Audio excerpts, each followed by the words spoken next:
Ela veio pro baile de shortinho, faz de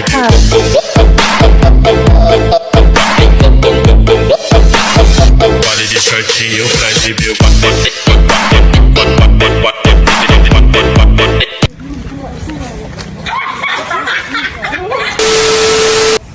Mang we iyo Papua tuh iya lintas kalian Papua iyo anu tuh iyo Papua begitu aja memang we iya astaga dia orang pu cerita kita kah Kayaknya, ayo kita tanya dia.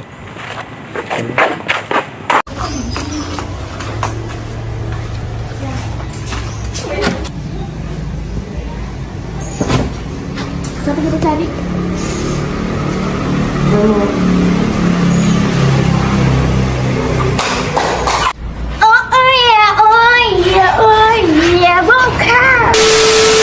sini nih kayaknya rumahnya. Ayo kita tanya.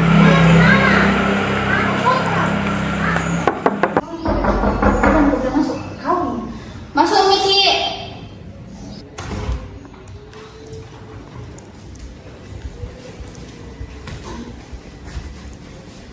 Kalian yang tadi ya, jelek-jelekan Papua. Emang kenapa ya orang Wait a minute. Who are you? Kalian tadi yang jelek-jelekan Papua. Sama enggak kenapa? Karena memang itu Papua sosok sekali memisahkan diri dari Indonesia. Kenapa enggak satu Indonesia misalnya? Kenapa mau sosok memisahkan diri gitu? Kenapa? sadar gitu kah? Kenapa harus memisahkan diri begitu? Kalian yang mengasingkan kami. Mengasingkan bagaimana? Nah kau gitu yang terlalu jauh. Kau juga itu bikin berita semacam-macam bagaimana sekali. Kenapa memang nikah? Nggak bisa begitu kalian. Kalian berdua memang ini. Tugas sebuah Serah aku lah. Lombok lah dapat duit aku. banyak orang. Awas ada laptop. Kenapa ini? Rupanya di rumahnya orang. Ini satu Indonesia tapi rasis. Tidak sopan.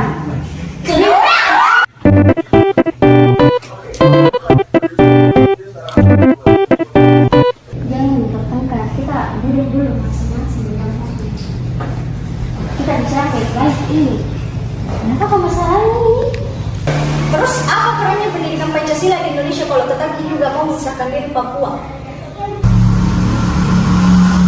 Apa jangan? Jadi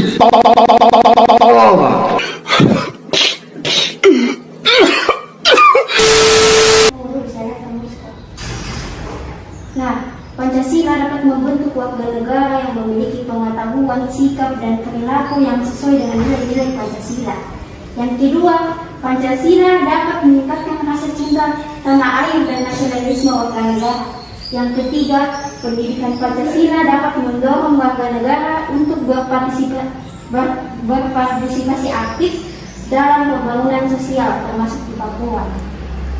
Nah, apa strategi pendidikan Pancasila agar Papua ini tidak merasa diasingkan lagi?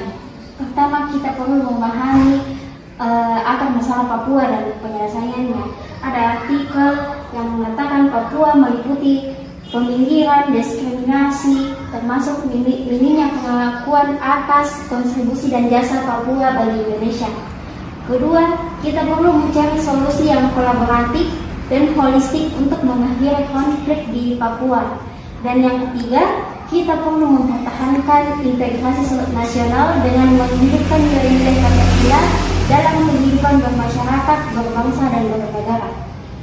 Nah, ada beberapa upaya yang dilakukan untuk mencegah desintegrasi sosial. Yang pertama, membangun dan menghidupkan terus komitmen. Yang kedua, kesadaran dan kehendak untuk bersatu. Yang ketiga, menciptakan kondisi dan membiasakan diri untuk selalu membangun konsensus. Yang keempat, membangun kelembagaan pranata yang berdasarkan nilai dan norma nilai-nilai Pancasila yang menyuburkan persatuan dan kesatuan bangsa. Jadi saran apa yang bagus dalam kasus ini? Nah, sarannya itu pemerintah Papua harus mendorong partisipasi aktif masyarakat, termasuk masyarakat Papua, dalam pengembangan dan pelaksanaan pendidikan Pancasila. Yang kedua, pemerintah Papua harusnya memastikan bahwa hak asasi manusia dihormati di Papua dan adanya mekanisme pengawasan yang efektif. Apakah kalian sudah puas? Iya. Berdamai nih, cepat. Macam tak betul je budak ni. Jadi saya sama temanku minta maaf Kak soal kejadian tadi karena kurangnya pengetahuan yang kami ketahui tentang kasus itu. Ya, kami juga kan minta maaf karena mungkin saat menanggung kami juga terlalu keras.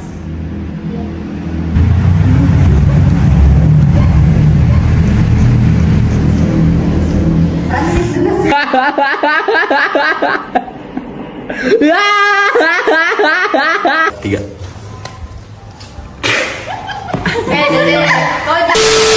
Tiga.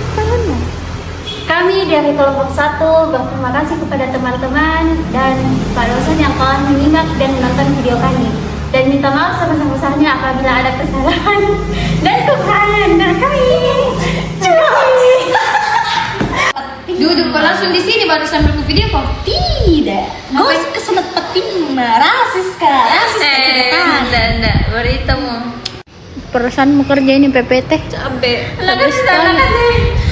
4 menit kan 7 menit video 3 menit itu kita menjelaskan 4 menit itu BTS saja. Baru mama sama aku iyo. Beda sekali. Satu kata tuh pada sedih. Jelaskan nih separatisme Indonesia merupakan budaya penyimpangan dari orang per orang atau masyarakat